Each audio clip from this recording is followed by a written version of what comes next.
Put this camera in the holder. Last time I had this mock-up of a moccasin that I made out of very light cloth and sewed it together, and it worked out okay.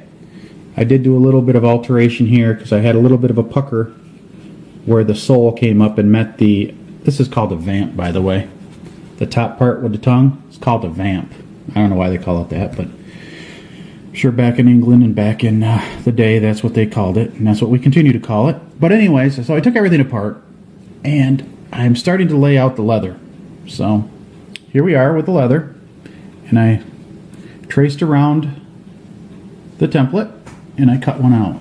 So this is basically what we have, the footprint, and I'm going to need 4 of them.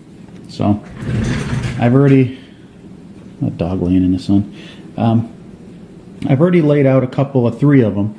I'm going to quickly show you how I lay it out. It's really simple. You're never going to get it perfect because it is by hand, and that's part of the deal, is when you do hand work and customized work, well, things don't always come out exactly perfect, which is fine. And if you look at my template, well, I guess it's my template that I'm using right now, but this is one of the soles. If you go around it, you'll see some deviations on it because I am cutting it with one of these break-off knives. So it's all by hand.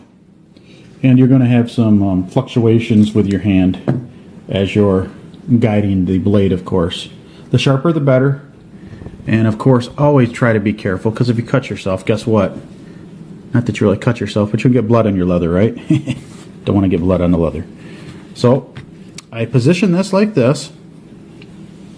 Make sure everything's nice and flat. And I'm going to set this camera down here and do the best I can to let you see what is going on here. And I'll just do a little part here and then we'll break away, okay? This is how I do it. Put my hand, because what will happen is as you're pushing, of course your leather is going to move on you. I don't know how well you can really see the wave. As you push it, there'll be a wave. It's just the way it is. So what I try to do is I try just to lay my finger alongside of it and just make a score mark, just like that. And I'm using, what is this thing called? Very thin, and it's a metallic silver, and it lays out nice on the leather. What I do is I'll first I'll make a mark around it. It's like this. And pardon me if you can't see this. I'm just going to do the heel, and then I'll show you what I do after I have the heel laid out.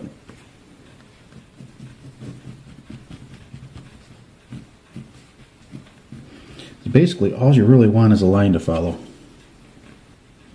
And once you have that line, then you can trace it like this. So move that off, and I have a line. So let's move you just a bit right here so you can see what I'm up to. Just like this, see? That came dangerously close to my other piece of work here. So you want to try to avoid that, but I think I'll be fine. I've got like 1/8 of an inch between them.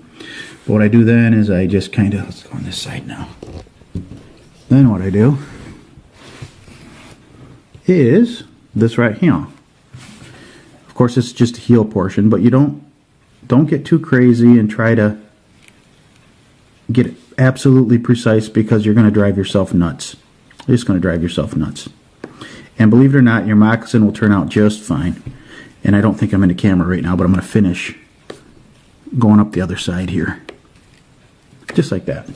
See, now there's the bottom heel. See this? Now let's see how it compares to our template. So here's our template. Let's slide her down.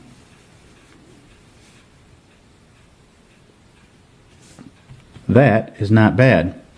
So I'll continue, and once I have them cut out, I'll show you how to glue them.